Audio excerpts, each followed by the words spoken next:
Hi good morning. നമുക്ക് നല്ല ചെനച്ച മാങ്ങ ഉപയോഗിച്ച് ഒരു അച്ചാർ ഉണ്ടാക്കിയാലോ. ചെനച്ച മാങ്ങ ഉപയോഗിച്ച് അധികാരം അച്ചാർ ഉണ്ടാക്കാറില്ലല്ലേ. പഴുത്ത് തുടങ്ങിയ ആ ഒരു ചെറിയ മധുരം വെച്ച് തുടങ്ങിയ എന്നാൽ ചെറിയ പുളിയുമുള്ള ഒരു മാങ്ങ ഉപയോഗിച്ചിട്ട് നമുക്ക് അച്ചാർ ഉണ്ടാക്കാം.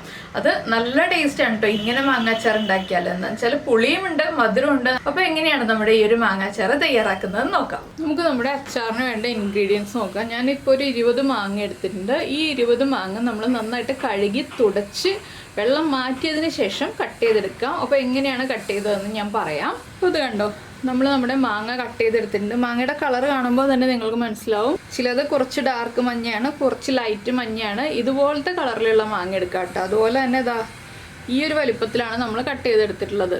കുറച്ച് ചെറിയ നമ്മൾ കല്യാണ സദ്യയിൽ അച്ചാറൊക്കെ ഉണ്ടാക്കില്ലേ, ആ ഒരു അച്ചാറിൻ്റെ മാങ്ങയുടെ വലിപ്പത്തിലാണ് നമ്മൾ കട്ട് ചെയ്തെടുത്തിട്ടുള്ളത്. ഇനി നമുക്കിതിലേക്ക് ഉപ്പ് മിക്സ് ചെയ്ത് വെക്കണം. ഞാനപ്പോൾ കുറച്ച് വലിയൊരു പാത്രം എടുക്കുകയാണ്. അപ്പോൾ ഞാനൊരു ഉരുളി എടുത്തിട്ടുണ്ട്. ഈ ഉരുളിയിലേക്കാണ് ഞാനിപ്പോൾ ഉപ്പ് ചേർത്ത് മിക്സ് ചെയ്യാൻ പോകുന്നത്. ഒരു ടീസ്പൂൺ ഉപ്പ് ചേർക്കുന്നുണ്ട്. ഇതിൻ്റെ മുകളിലേക്ക് വീണ്ടും അടുത്ത ലെയർ മാങ്ങ ഇട്ട് കൊടുക്കുകയാണ്. മാങ്ങയുടെ എല്ലാ ഭാഗത്തും ഉപ്പ് പിടിക്കണം എന്നുണ്ടെങ്കിൽ നമ്മൾ ഇതുപോലെ 2-3 ലെയറായിട്ട് മാങ്ങ മിക്സ് ചെയ്ത് ഉപ്പ് ചേർത്ത് ഇളക്കിയെടുക്കാം കേട്ടോ. ഇനി നമുക്ക് വീണ്ടും ഉപ്പ് ചേർത്ത് കൊടുക്കാം. ഈ മാങ്ങയിൽ നിന്ന് ഇറങ്ങി വരുന്ന വെള്ളം നമ്മൾ അച്ചാർ ഉണ്ടാക്കാൻ തന്നെ ഉപയോഗിക്കുക. അത് മാറ്റരുതെന്ന് വെച്ചിട്ടുണ്ടെങ്കിൽ അത് കളയരുത്. നമ്മൾ അച്ചാർ ഉണ്ടാക്കുമ്പോൾ ആ വെള്ളവും കൂടി ചേർത്തിട്ട് വേണം അച്ചാർ ഉണ്ടാക്കാൻ. വീണ്ടും അടുത്ത ലെയർ മാങ്ങ, ഞാൻ 3 ലെയറായിട്ടാണ് മാങ്ങ ഉപ്പ് ചേർത്ത് മിക്സ് ചെയ്യുന്നത്. ഇതിലേക്ക് നമുക്ക് ഉപ്പിട്ട് കൊടുക്കാം. നമ്മൾ എടുക്കുന്ന മാങ്ങയുടെ ക്വാണ്ടിറ്റിക്ക് അനുസരിച്ച് നമുക്ക് ഉപ്പ് ചേർത്ത് കൊടുക്കാം. ഇതെല്ലാം ചേർത്ത് നന്നായിട്ടൊന്ന് ഇളക്കി മിക്സ് ചെയ്യുക, അല്ലെങ്കിൽ നമുക്ക് കുടഞ്ഞ് മിക്സ് ചെയ്യാം. എങ്ങനെ വേണമെങ്കിലും മിക്സ് ചെയ്യാം. ഇതൊരു 6 മണിക്കൂർ നമ്മൾ മിക്സ് ചെയ്ത് വെക്കുക കേട്ടോ. ഈ ഉപ്പും മാങ്ങയും ചേർത്ത് 6 മണിക്കൂർ കഴിയുമ്പോൾ മാങ്ങയിൽ നിന്ന് അത്യാവശ്യം നല്ലൊരു ക്വാണ്ടിറ്റി വെള്ളം ഇറങ്ങി വരും. ഇപ്പോൾ നന്നായിട്ട് മിക്സ് ചെയ്ത് വെക്കുക. പിന്നെ നമ്മൾ ചെയ്യേണ്ട കാര്യങ്ങൾ എന്തൊക്കെയാണെന്ന് വെച്ചാൽ കുറച്ച് കടുക് ചൂടാക്കി പൊടിച്ച് വെക്കുക, ഉലുവ ചൂടാക്കി പൊടിച്ച് വെക്കുക, അങ്ങനെയുള്ള കാര്യങ്ങളൊക്കെയാണ്. ഈ അച്ചാർ ഉണ്ടാക്കുന്നതിന് മുന്നേ തന്നെയായിട്ട് നമ്മൾ ഇതെല്ലാം ചെയ്ത് വെക്കണം. മാങ്ങയിൽ ഉപ്പ് പുരട്ടി വെച്ച് കഴിഞ്ഞിട്ട് കടുകും ഉലുവയും ചൂടാക്കി പൊടിച്ച് വെക്കണം. നമ്മൾ അച്ചാർ പൊടിയൊന്നും ചേർത്തിട്ടല്ല അച്ചാർ ഉണ്ടാക്കുന്നത്, അതുകൊണ്ടാണ്. അപ്പോൾ അതൊക്കെ റെഡിയാക്കി വെച്ച് കഴിഞ്ഞിട്ട് നമുക്കൊരു 6 മണിക്കൂർ കഴിഞ്ഞിട്ട് ഇനി നമ്മുടെ അച്ചാറിൻ്റെ പ്രിപ്പറേഷൻ തുടങ്ങാം. ഞാനിത് മിക്സ് ചെയ്ത് അടച്ച് മാറ്റി വയ്ക്കട്ടെ. നമുക്ക് നമ്മുടെ അച്ചാറിൻ്റെ ബാക്കിയുള്ള ഇൻഗ്രീഡിയൻസ് എന്തൊക്കെയാണെന്ന് വെച്ചാൽ ഞാനിപ്പോൾ 2 ടേബിൾ സ്പൂൺ ഉലുവ ഡ്രൈ റോസ്റ്റ് ചെയ്തെടുത്തിട്ടുണ്ട്. അതുപോലെ തന്നെ 2.5 ടേബിൾ സ്പൂൺ കടുക് ഡ്രൈ റോസ്റ്റ് ചെയ്തെടുത്തിട്ടുണ്ട്. പിന്നെ ഒരു 50 ഗ്രാം ഇഞ്ചി തൊലി കളയുന്നതിന് മുൻപേ ഉള്ള അളവാണ് കേട്ടോ. അത് ഇതുപോലെ നീളത്തിൽ ചെറിയ പീസുകളായിട്ട് കട്ട് ചെയ്തെടുത്തിട്ടുണ്ട്. വെളുത്തുള്ളി നമ്മൾ മാങ്ങാച്ചാറ് ചേർക്കാറില്ല. 10 പച്ചമുളക് എടുത്തിട്ടുണ്ട്.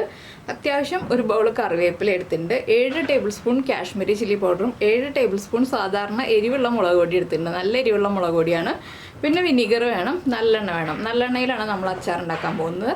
അപ്പോൾ ഇത്രയും കാര്യങ്ങൾ റെഡിയാക്കി വെച്ചിട്ടുണ്ട്. ഇനി നമുക്ക് ഈ ഉലുവയും കടുകും ഒന്ന് തരിതരിപ്പായിട്ട് പൊടിച്ചെടുക്കണം. കല്ലിൽ പൊടിച്ചെടുക്കാം, ഇല്ലെങ്കിൽ മിക്സിയുടെ ചെറിയ ജാറിൽ ഒന്ന് പൾസ് ചെയ്തെടുക്കാം. ആദ്യം ഉലുവ ഒന്ന് പൊടിഞ്ഞ് വരുമ്പോൾ നമ്മുടെ കടുകും കൂടി ചേർത്ത് കൊടുക്കുക. കടുക് നന്നായിട്ട് പൊടിഞ്ഞു പോകരുത്, അതുകൊണ്ടാണ് ഉലുവ ഒന്ന് പൊടിഞ്ഞു വരുമ്പോൾ കടുക് ചേർക്കാന്ന് പറയുന്നത്. അപ്പോൾ നമ്മുടെ മാങ്ങ എങ്ങനെയായി എന്ന് കാണണ്ടേ. മാങ്ങ ദാ ഇതുപോലെ റെഡിയായി വന്നിട്ടുണ്ട്. മാങ്ങയുടെ പാത്രം ഇതുപോലെ ചരിച്ച് നോക്കിയിട്ടുണ്ടെങ്കിൽ നിങ്ങൾക്ക് കാണാൻ പറ്റും വെള്ളം വന്നിട്ടുള്ളത്. ഇനി ഈ വെള്ളം നമുക്കൊരു അരിപ്പയിലൂടെ അരിച്ച് വേറെ പാത്രത്തിലേക്ക് മാറ്റി വയ്ക്കണം.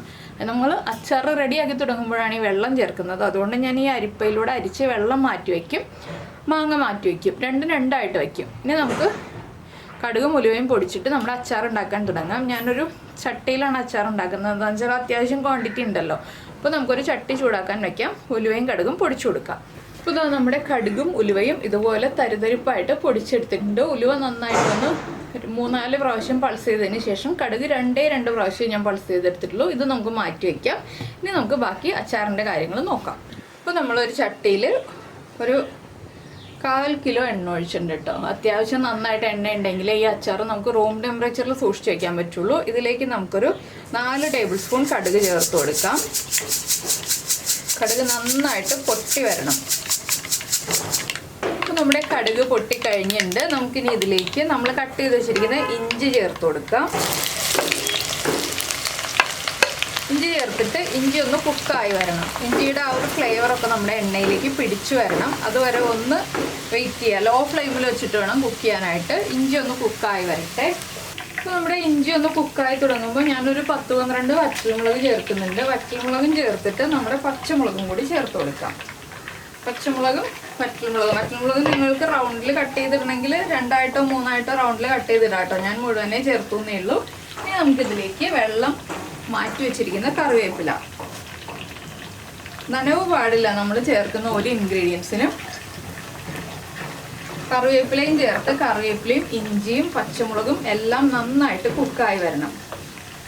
ഈ ഒരു അച്ചാറിലേക്ക് നമുക്ക് ചേർക്കാനായിട്ട് കുറച്ച് തിളപ്പിച്ച വെള്ളം എടുത്ത് വെക്കാം കേട്ടോ. എന്താണെന്ന് വെച്ചാൽ തിളപ്പിച്ച വെള്ളം ചേർത്തിട്ട് വേണം നമ്മൾ അച്ചാർ റെഡിയാക്കാനായിട്ട്. നിങ്ങൾക്ക് ഗ്രേവി കൂടുതൽ വേണമെന്നുണ്ടെങ്കിൽ, ഗ്രേവി കുറച്ച് മതി എന്നുണ്ടെങ്കിൽ നമ്മുടെ മാങ്ങയിൽ നിന്ന് ഇറങ്ങി വന്ന വെള്ളം മാത്രം മതി. അപ്പോൾ കറിവേപ്പിലൊക്കെ നന്നായിട്ട് മൊരിഞ്ഞ് കഴിഞ്ഞിട്ട് വേണം നമ്മൾ ബാക്കിയുള്ള ഇൻഗ്രീഡിയൻസ് ചേർത്ത് കൊടുക്കാൻ. എണ്ണ നന്നായിട്ട് ചൂടായതുകൊണ്ട് ഫ്ലെയിം കുറച്ച് വെച്ചിട്ടോ അല്ലെങ്കിൽ ഫ്ലെയിം ഓഫ് ചെയ്തിട്ടോ മാത്രം നമ്മൾ ബാക്കിയുള്ള ഇൻഗ്രീഡിയൻസ് ചേർത്ത് കൊടുക്കാം കേട്ടോ. ഈ പൊടികളൊക്കെ ചേർക്കുമ്പോൾ ഫ്ലെയിം ഓഫ് ചെയ്തിട്ട് ചേർക്കായിരിക്കും നല്ലത്. പിന്നെ ഇതിലേക്ക് വേണ്ട ഒരു മെയിൻ ഇൻഗ്രീഡിയൻറ്റ് ഞാൻ നേരത്തെ പറയാൻ വിട്ടുപോയി, എല്ലാവർക്കും അറിയാവുന്ന കാര്യമാണ് നമ്മുടെ കായപ്പൊടി. കായപ്പൊടി ഒരു ഇമ്പോർട്ടൻ്റ് ആയിട്ടുള്ള ഇൻഗ്രീഡിയൻ്റ് ആണ് നമ്മുടെ അച്ചാറിൻ്റെ. ഇപ്പോൾ കറിവേപ്പിലൊക്കെ കുക്കായിട്ടില്ല, കറിവേപ്പിലൊക്കെ നന്നായിട്ട് കുക്കായി വരുന്നത് വരെ നമ്മൾ എണ്ണയിലിട്ട് കുക്ക് ചെയ്തെടുക്കുക. ഇതൊരു 1 മിനിറ്റിൽ കൂടുതൽ 1-1.5 മിനിറ്റോളം സമയം എടുക്കും കുക്കായി വരാൻ. ഞാനിപ്പോൾ ഫ്ലെയിം നന്നായിട്ട് കുറച്ച് വെച്ചിരിക്കുകയാണ്. അപ്പോൾ കറിവേപ്പിലൊക്കെ ഒന്ന് മൊരിഞ്ഞ് വരട്ടെ. അപ്പോൾ നമ്മുടെ കറിവേപ്പിലൊക്കെ ഒന്ന് മൊരിഞ്ഞ് തുടങ്ങിയിട്ടുണ്ട്. നമുക്കിനി ഫ്ലെയിം ഓഫ് ചെയ്യാം. ഇനി ഫ്ലെയിം ഓഫ് ചെയ്തിട്ടാണ് നമ്മൾ ബാക്കിയുള്ള കാര്യങ്ങളൊക്കെ ചേർത്ത് കൊടുക്കുന്നത്. ഫ്ലെയിം ഓഫ് ചെയ്ത് ഒന്ന് ചൂട് കുറയ്ക്കണം കേട്ടോ. ചൂട് കുറച്ച് എണ്ണയുടെ ചൂടൊന്ന് കുറഞ്ഞു വരുമ്പോഴാണ് നമ്മൾ മുളക് പൊടി ചേർക്കുന്നത്. അല്ലെങ്കിൽ നിങ്ങൾ ഏറ്റവും ചെറിയ ബർണറിൽ വെച്ചിട്ട് വേണം ബാക്കിയുള്ള കാര്യങ്ങൾ ചെയ്യാൻ. ഞാനിപ്പോൾ വലിയ ബർണറിലാണ് വെച്ചിട്ടുള്ളത്, അതുകൊണ്ടാണ് ഞാൻ ഫ്ലെയിം ഓഫ് ചെയ്തത്. ആദ്യമായിട്ട് കുക്ക് ചെയ്യുന്ന കുട്ടികളൊക്കെ ആണെങ്കിലും ഫ്ലെയിം ഓഫ് ചെയ്തിട്ട് ഒന്ന് എണ്ണയുടെ ചൂട് കുറച്ചിട്ട് നമ്മൾ ബാക്കിയുള്ള കാര്യങ്ങളൊക്കെ ആഡ് ചെയ്യുക. ആദ്യം ഞാൻ ചേർക്കുന്നത് നമ്മുടെ കാശ്മീരി ചില്ലി പൗഡറാണ്. കാശ്മീരി ചില്ലി പൗഡറിന് കുക്കിംഗ് ടൈം കൂടുതലാണ്, അതുകൊണ്ട് കൈ എടുക്കാതെ ഇളക്കി കൊടുത്തുകൊണ്ട് കാശ്മീരി ചില്ലി പൗഡർ ചേർത്ത് കൊടുക്കുക. അപ്പോൾ നിങ്ങൾക്ക് ആദ്യം നോക്കുമ്പോൾ എണ്ണ കൂടുതലായിട്ടൊക്കെ തോന്നാം, പക്ഷെ നമ്മുടെ പൊടികളെല്ലാം ചേർത്ത് കഴിയുമ്പോൾ എണ്ണയുടെ അളവ് കറക്റ്റ് ആയിരിക്കും കേട്ടോ. കാശ്മീരി ചില്ലി പൗഡർ ചേർത്ത് ഒന്ന് ഇളക്കി അതൊന്ന് കുക്കായി തുടങ്ങി കഴിയുമ്പോൾ നമുക്ക് നമ്മുടെ എരിവുള്ള മുളക് പൊടി ചേർത്ത് കൊടുക്കാം.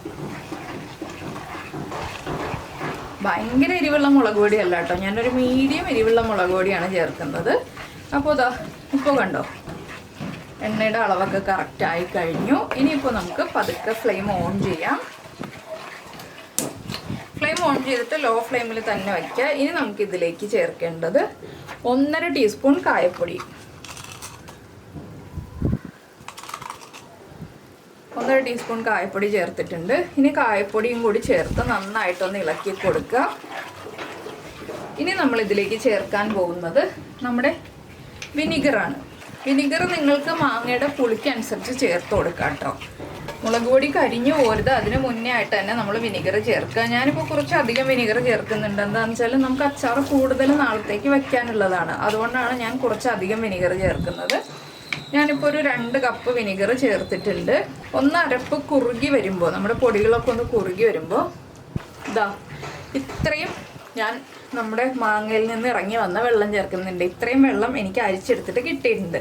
ഇതും കൂടി ചേർത്തൊന്ന് തിളപ്പിക്കാൻ പോവുകയാണ്. ഇതെല്ലാം ചേർന്ന് നന്നായിട്ടൊന്ന് തിളച്ച് ഒന്ന് വരണം. അപ്പോൾ വിനിഗർ ചേർത്ത് കഴിയുമ്പോൾ നിങ്ങൾ ശ്രദ്ധിക്കേണ്ട ഒരു കാര്യം, നമ്മൾ പുളി ചെക്ക് ചെയ്യണം. വിനിഗർ ചേർത്ത് നന്നായിട്ട് തിളച്ച് നമുക്ക് വേണ്ട അളവിൽ തിളപ്പിച്ച വെള്ളവും കൂടി ചേർത്ത് കഴിഞ്ഞിട്ട് പുളി ചെക്ക് ചെയ്യുക. പുളി കുറവാണെന്നുണ്ടെങ്കിൽ വീണ്ടും വിനിഗർ ചേർത്ത് കൊടുക്കുക കേട്ടോ. മാങ്ങ കൂടുതലുള്ളതുകൊണ്ടാണ് ഞാനിതിങ്ങനെ എടുത്ത് പറയുന്നത്. ഞാനിപ്പോൾ ഇത്രയും സമയമായിട്ട് ഉപ്പ് ചേർത്തിട്ടില്ല. മാങ്ങയുടെ ഉപ്പ് പാകമാണ്. ഈ ഒരു ഗ്രേവിക്ക് ആവശ്യമായിട്ടുള്ള ഉപ്പ് നമ്മൾ ചേർക്കേണ്ടി വരും. അപ്പോൾ മാങ്ങയും കൂടി ചേർത്തിട്ട് നമുക്ക് ഉപ്പ് ചേർത്ത് കൊടുക്കാം. ഉപ്പ് കുറച്ച് മുന്നിലായിട്ട് നിൽക്കണം, അപ്പോഴേ അച്ചാറിന് ഉപ്പ് കറക്റ്റ് ആവുള്ളൂ. അപ്പോൾ നമ്മുടെ അച്ചാറിൻ്റെ ഗ്രേവി തിളയ്ക്കാൻ റെഡിയായി വരുന്നുണ്ട്. ചെറുതായിട്ട് ബബിൾസ് വരുമ്പോൾ നമുക്ക് ഇനി ഇതിലേക്ക് നിങ്ങൾക്ക് ഗ്രേവിക്ക് ആവശ്യമാണെങ്കിൽ മാത്രം തിളപ്പിച്ച വെള്ളം ചേർത്ത് കൊടുക്കാം. എണ്ണയൊക്കെ പുറത്തേക്ക് വന്ന് തിളച്ച് തുടങ്ങുന്നുണ്ട്. എനിക്ക് കുറച്ച് ഗ്രേവി ആവശ്യമാണ്. ഞാൻ അതുകൊണ്ട് ഒരു 2 കപ്പ് വെള്ളം തിളപ്പിച്ചത് ചേർത്ത് കൊടുക്കുന്നുണ്ട്. ഇതുപോലെ തിളച്ച് വരുമ്പോൾ നമ്മൾ വെള്ളം തിളപ്പിച്ചത് ചേർത്താൽ മതി കേട്ടോ. തിളപ്പിച്ച വെള്ളമായിരിക്കണം.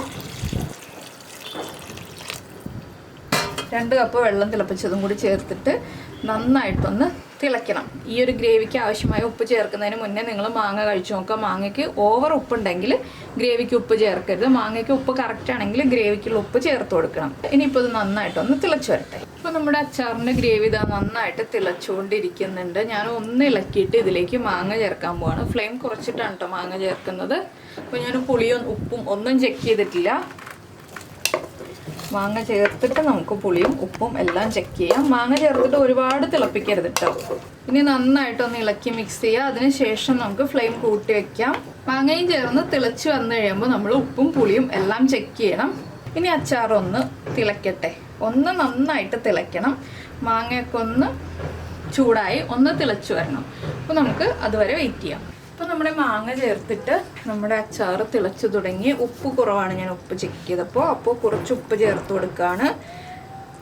ഉപ്പ് വളരെ കുറവാണ് കേട്ടോ, അതുകൊണ്ടാണ് ഞാൻ ഇത്രയും ഉപ്പ് ചേർത്ത് കൊടുക്കുന്നത്. ഉപ്പ് നമുക്ക് എപ്പോൾ വേണമെങ്കിലും ചേർത്ത് കൊടുക്കാം. ഇനി ഒന്നുകൂടി ഒന്ന് മിക്സ് ചെയ്യുക. അപ്പോൾ ഈ അച്ചാർ ഒരു 4 ദിവസം കഴിയുമ്പോൾ നമുക്ക് ഉപയോഗിക്കാം കേട്ടോ. എന്താണെന്ന് വെച്ചാൽ നമ്മൾ മാങ്ങ ചെറുതായിട്ട് കട്ട് ചെയ്തതുകൊണ്ട് ഒരുപാട് ദിവസം വയ്ക്കേണ്ട ആവശ്യമില്ല. അപ്പോൾ നിങ്ങളുടെ മാങ്ങയ്ക്ക് നല്ല മധുരം ഉണ്ടെന്നുണ്ടെങ്കിൽ ഇതിലേക്ക് മധുരത്തിനായിട്ട് ഒന്നും ചേർക്കണ്ട. ഈ ഉപ്പും പുളിയൊന്നും ബാലൻസ് ചെയ്യാനായിട്ട് ഒന്നും ചേർക്കേണ്ട ആവശ്യമില്ല. എൻ്റെ മാങ്ങയ്ക്ക് പുളിയും മധുരവും ഒരുപോലെയാണ്. അതുകൊണ്ട് ഞാനിപ്പോൾ ഈ ഉപ്പും എരിവും പുളിയൊക്കെ ഒന്ന് ബാലൻസ് ചെയ്യാനായിട്ട് കുറച്ച് ശർക്കര ചേർക്കുന്നുണ്ട്. ശർക്കര അല്ലെങ്കിൽ പഞ്ചസാര ചേർക്കാം. ഞാനിപ്പോൾ ശർക്കരയാണ് ചേർത്ത് കൊടുക്കുന്നത്. അത് നിങ്ങളുടെ ടേസ്റ്റ് അനുസരിച്ച് ചേർക്കാം കേട്ടോ. നിങ്ങൾ ടേസ്റ്റ് ചെയ്ത് നോക്കിയിട്ട് ശർക്കര വേണോ പഞ്ചസാര വേണോ എന്നുള്ളത് ചേർത്ത് കൊടുക്കുക. ഇത് നന്നായിട്ടൊന്ന് മിക്സ് ചെയ്യുക. ഇനി നമ്മളിതിലേക്ക് ചേർക്കാത്തൊരു കാര്യമുണ്ട്. നമ്മൾ പൊടിച്ചു വെച്ചിരിക്കുന്ന നമ്മുടെ കടുകും ഉലുവയും ഉണ്ടല്ലോ, ഇതും കൂടി ചേർത്ത് കൊടുക്കുക. അപ്പോഴേ നമ്മുടെ അച്ചാറിൻ്റെ പരിപാടി കംപ്ലീറ്റ് ആവുള്ളൂ. ഈ കടുകും ഉലുവയും കൂടി ചേർത്തിട്ട് നന്നായിട്ടൊന്ന് മിക്സ് ചെയ്യണം. ഇനി ഇത് ഒന്നുകൂടി ഒന്ന് ചൂടായിട്ടുണ്ടെങ്കിൽ നമുക്ക് ഫ്ലെയിം ഓഫ് ചെയ്ത് വെക്കാം. അപ്പോൾ ഈ ഒരു അച്ചാർ നിങ്ങൾ ഇങ്ങനെ ഉണ്ടാക്കി നോക്കിയിട്ടില്ലെങ്കിൽ, ചെനച്ച മാങ്ങ ഉപയോഗിച്ച് ഇങ്ങനെ ഒരു അച്ചാർ ഉണ്ടാക്കിയിട്ടില്ലെങ്കിൽ, അച്ചാർ പൊടി ഉപയോഗിക്കാതെയും ഇങ്ങനെ ഒരു അച്ചാർ ഉണ്ടാക്കി നോക്കിയിട്ടില്ലെങ്കിൽ ഉറപ്പായിട്ടൊന്ന് ട്രൈ ചെയ്യൂ കേട്ടോ. എല്ലാവർക്കും ഇഷ്ടപ്പെടും. ഇത് ഒരുപാട് നാൾ സൂക്ഷിച്ച് വയ്ക്കാൻ പറ്റിയ അച്ചാറാണ്, മോശമായി പോയില്ല. ഇതിന് മുന്നേ ഞാൻ ഉണ്ടാക്കിയ അച്ചാറും ഇതുവരെ മോശമായി പോയിട്ടില്ല. കുറേ പേര് കമൻറ്റ് ചെയ്തിട്ടുണ്ട് ആ ഒരു അച്ചാർ ഉണ്ടാക്കിയിട്ട് നല്ല ടേസ്റ്റ് ആയിരുന്നു, ഇതുവരെ മോശമായിട്ടില്ല എന്നൊക്കെ പറഞ്ഞിട്ട്. അപ്പോൾ നിങ്ങളുടെ കയ്യിൽ മാങ്ങ ഉണ്ടെന്നുണ്ടെങ്കിൽ ഉടനെ തന്നെ ഇങ്ങനെ ഒരു അച്ചാർ ഉണ്ടാക്കി നോക്കിക്കോളൂ, നന്നായിട്ട് ഇഷ്ടപ്പെടും. അപ്പോൾ നമുക്ക് ബാക്കി അച്ചാർ എങ്ങനെയാണെന്നുള്ളത് നാളെ കാണാം. അപ്പോൾ നമ്മുടെ അച്ചാർ നമ്മൾ ഇന്നലെ റെഡിയാക്കി ചൂടൊക്കെ മാറാൻ വെച്ചു. ചൂട് മാറി വന്നപ്പോൾ ഞാൻ എന്താ ഒരു ബൗളിലേക്ക് മാറ്റി വെച്ചിട്ടുണ്ട്. ഇത് മാത്രമല്ല കേട്ടോ, ഇതിലും കൂടുതലുണ്ട്. അപ്പോൾ ഞാൻ ഇത്ര എടുത്ത് വെച്ചിട്ടുള്ള ഫോട്ടോയ്ക്ക് വേണ്ടിയിട്ട്. അപ്പോൾ ഇതാ നോക്കിയേ, ഇപ്പോൾ ഗ്രേവിയൊക്കെ നല്ല കറക്റ്റായിട്ട് മാങ്ങയിലേക്ക് പിടിച്ച് വന്നിട്ടുണ്ട്. ഇത് കണ്ടോ. അപ്പോൾ നിങ്ങൾ ഉപ്പ് ചെക്ക് ചെയ്യുക. ഉപ്പ് കുറവാണെങ്കിൽ കുറച്ച് ഉപ്പ് ചൂടാക്കിയിട്ട് ഇതിലേക്ക് ചേർത്ത് കൊടുക്കുക. പുളി കുറവാണെങ്കിൽ വിനാഗിരി തിളപ്പിച്ച് ചൂട് മാറിയതിന് ശേഷം നമ്മുടെ അച്ചാറിലേക്ക് ചേർത്ത് കൊടുക്കുക. അപ്പോൾ ഞാനിപ്പോൾ ഉപ്പും പുളിയൊക്കെ ചെക്ക് ചെയ്തിട്ട് കറക്റ്റാണ്. മാങ്ങയിലേക്ക് നന്നായിട്ട് പിടിച്ചു വന്നിട്ടുണ്ട്. നമ്മൾ ആദ്യം ചേർക്കുമ്പോൾ ഒരുപാട് വെള്ളം ഉണ്ടല്ലോ, കറക്റ്റ് അല്ലല്ലോ, വെള്ളം കൂടിപ്പോയല്ലോ എന്നൊക്കെ തോന്നും. പക്ഷേ പേടിക്കേണ്ട ആവശ്യമില്ല, കറക്റ്റാണ് അച്ചാർ. അപ്പോൾ എന്തായാലും നിങ്ങളെല്ലാവരും ഈ ഒരു അച്ചാറിൻ്റെ റെസിപ്പി ഒന്ന് ട്രൈ ചെയ്തോളൂ. അപ്പോൾ ഈ അച്ചാർ ഉണ്ടാക്കി കഴിഞ്ഞ് ഇഷ്ടമായി കഴിഞ്ഞാൽ നമ്മുടെ വീഡിയോയുടെ താഴെ ഒന്ന് ലൈക്ക് ചെയ്യാനും അതുപോലെ തന്നെ കമൻറ്റ് ചെയ്യാനും മറന്നുപോയില്ലല്ലോ. പിന്നെ നമ്മുടെ ചാനൽ ആദ്യമായിട്ട് കാണുകയാണ്, നമ്മുടെ വീഡിയോ പ്രസൻറ്റ് ചെയ്യുന്ന രീതിയൊക്കെ ഇഷ്ടമായി എന്നുണ്ടെങ്കിൽ നമ്മുടെ ചാനൽ ഒന്ന് സബ്സ്ക്രൈബ് ചെയ്ത് സപ്പോർട്ട് ചെയ്യണേ. സബ്സ്ക്രൈബ് ചെയ്യുന്നതിന് ഈ വീഡിയോയുടെ താഴെയുള്ള റെഡ് സബ്സ്ക്രൈബ് ബട്ടൺ ഒന്ന് ക്ലിക്ക് ചെയ്യുക. അതിൻ്റെ റൈറ്റ് സൈഡിലുള്ള ബെല്ലൈക്കണും ക്ലിക്ക് ചെയ്യുക. അപ്പോൾ ഓളെന്ന് പറഞ്ഞിട്ടൊരു ഓപ്ഷൻ കാണാം. ആ ഓളും കൂടി പ്രസ് ചെയ്തിട്ടുണ്ടെങ്കിൽ ഞാൻ എപ്പോഴും വീഡിയോ അപ്ലോഡ് ചെയ്യുമ്പോൾ നിങ്ങൾക്ക് നോട്ടിഫിക്കേഷൻ വരും. അപ്പോൾ എന്തായാലും ഇത്രയേ ഉള്ളൂ നമ്മുടെ ഇന്നത്തെ വീഡിയോ. നമുക്ക് നമ്മുടെ അടുത്ത റെസിപ്പിയുമായിട്ട് അടുത്ത ദിവസം വീണ്ടും കാണാം.